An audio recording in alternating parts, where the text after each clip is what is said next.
Hello, welcome to another episode of Collectibles from My Closet. This is where we look at toys and collectibles and things from around my house or in boxes in my closet, that kind of thing, things that are favorites of mine. And we already had a Universal Monsters Part 1 show. This is going to be our Universal Monsters Part 2, because I have tons of Universal Monsters, so there'll probably be a Part 3, a Part 4, and so on. I've got a lot. But to start out with, we're going to look at this guy to begin our Universal Monsters Part 2 show. This is a model, and as you've seen in previous episodes, I suck at making models. So obviously when you look at this, you know I did not make this one. But it's a vinyl model that a friend of mine made and painted for me. Did a great job, and it's one of my favorite Universal models that has ever come out. I don't know why, I think I like the pose, I like the way it all fits together, and I really like the paint job that my friend did on it. He just looks really, really awesome to me. Now, as I've said in previous episodes, I like cute plushy things that are made up to be scary monsters that aren't scary anymore. And of course, they came out with a lot of those for Universal Monsters. Here's a few. These were only available at CVS pharmacy stores. They came out with a bunch of these, and I have them in little plastic coffin boxes. There's the Mummy and the Phantom of the Opera and the Wolfman. Really cute little plushies. Here's a few more. There's the creature from the Black Lagoon, and I love his little blue beady eyes. There's Dracula and the Frankenstein monster. Super cute again, neat clothes. Now these two, because of their body shapes, would not fit in plastic coffins, but they're really neat. I really love the Bride of Frankenstein here, and cute little hunchback giving her the eyeball. Now, like I said, these were available at CVS pharmacies only. They came from Stuffins Inc., as you can see there, and the little Universal Monster tag. When you open it up, it had some neat details, because it would tell you a little bit about the movie that the character is based on. It would have in there, of course, the names of all the characters that they made, so you knew if you had the whole collection. And then they printed a born on date. See, this was born on October 24th, 1999, which is when that toy was made, and each one of them has a different birth date. Now, we looked at a few of the 12-inch figures on the last episode, and here are a few more in those lines. Hopping right into Sideshow Toys, they made a couple of the Phantom, and this is the silver screen edition, which is probably my favorite of the Phantoms that they did. And then they did a Mask of the Red Death version, which has this packaging. Now, when you open up the packaging, of course, the silver screen edition, as with all Sideshow boxes, the left-hand side has information about the movie as far as cast lists and directors and things like that. And then the figure has a little base it stands on. This one comes with a mask and a little violin and a hat, and but just a great face. I really love the expression and the sculpt in that face, especially in black and white. Now, opening the Mask of the Red Death version, same type of deal.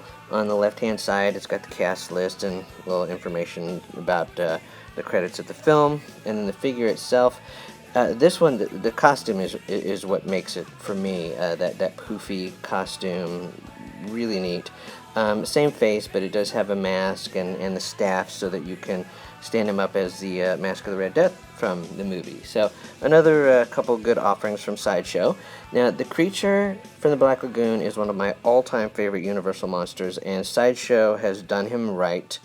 If you look at this, again, like all the others, left-hand side has the cast list, and what I especially like about this also is notice that they credit both Riku and Ben as playing the Gill Man in their uncredited roles. You don't see that a lot. Usually one gets credit, one doesn't.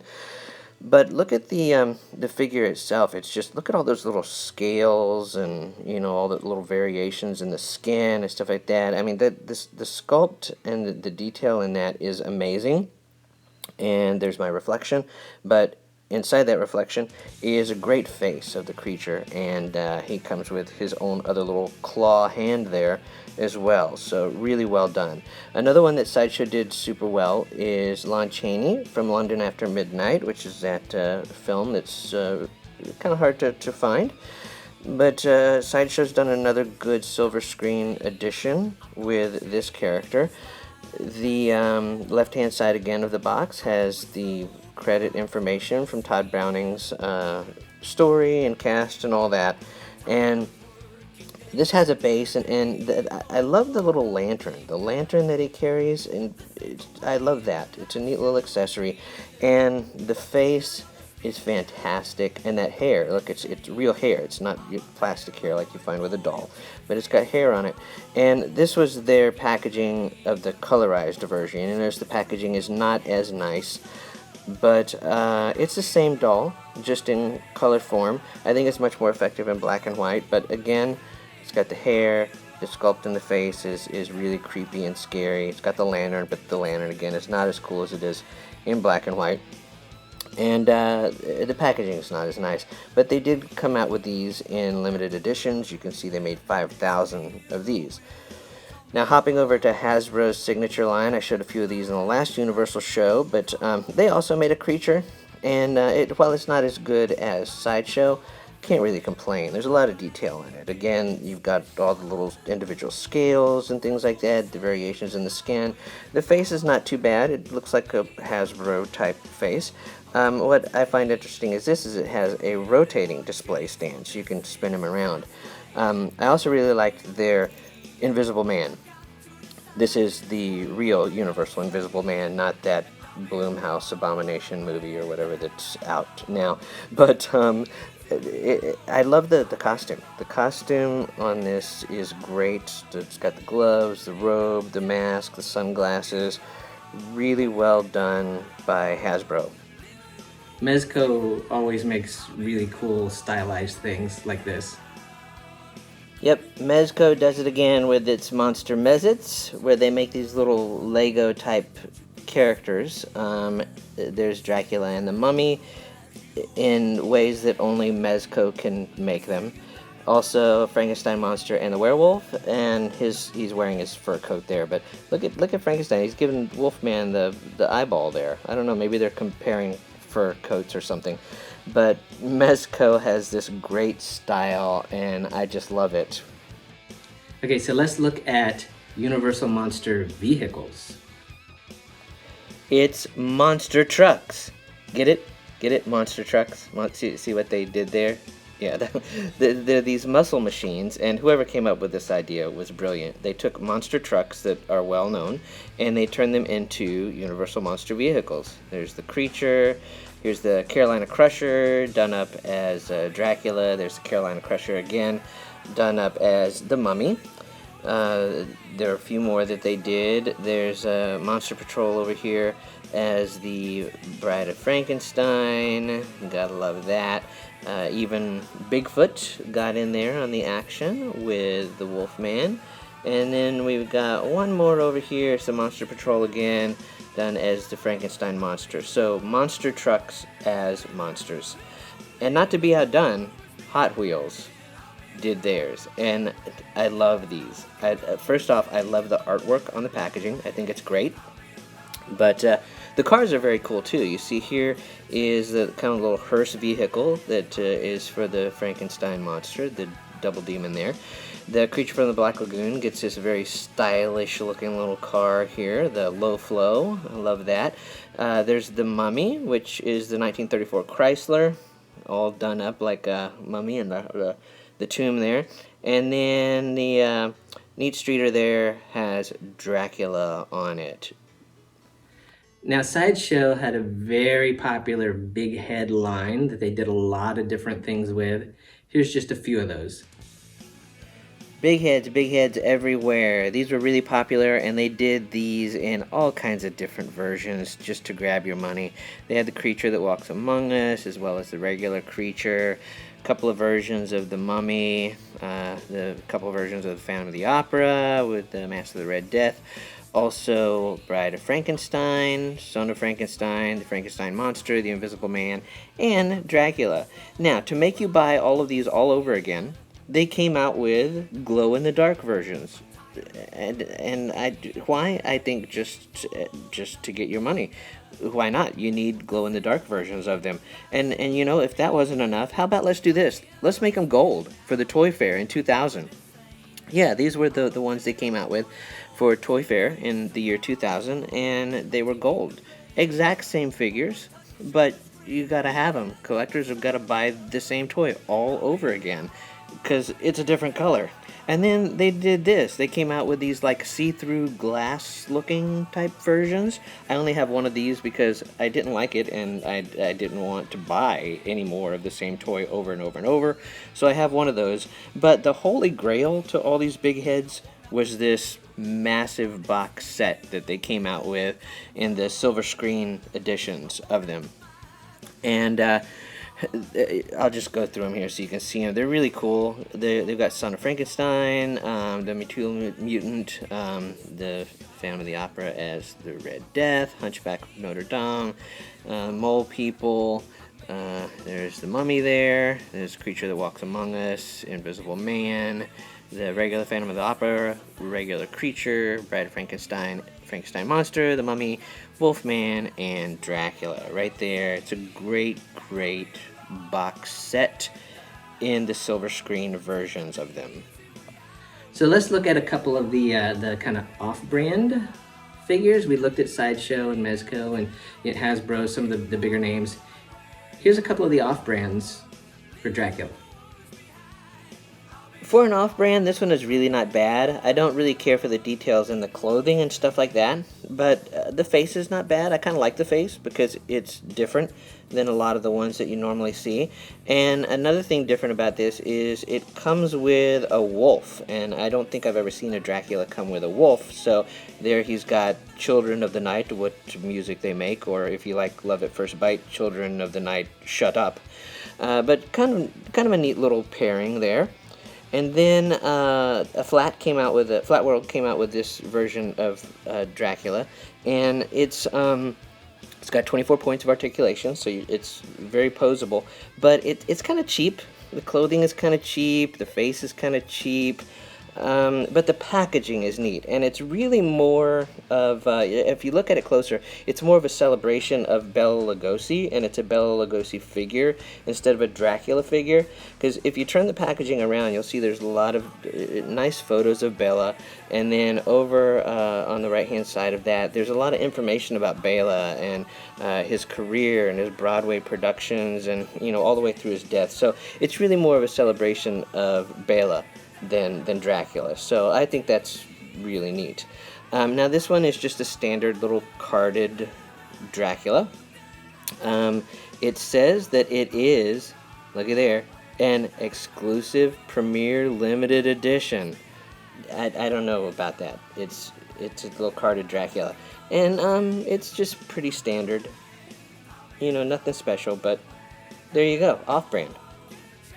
And not to be left off with the Dracula getting all the attention, here's some for the Frankenstein monster. Not only the Frankenstein monster, but plushie Frankenstein monster, and you know my obsession with plushies. Now this looks like it could actually be the Incredible Hulk, but it's not. It's Frankenstein, a cute little version of the Frankenstein monster, and I love him. I want to squeeze him. Here's another Frankenstein monster as a troll, and what gets me is the eyeball that's sewn shut over there. I love that. But if you ever wanted to see a troll dressed up as Frankenstein, there you go. Now here's the Frankenstein monster puppy.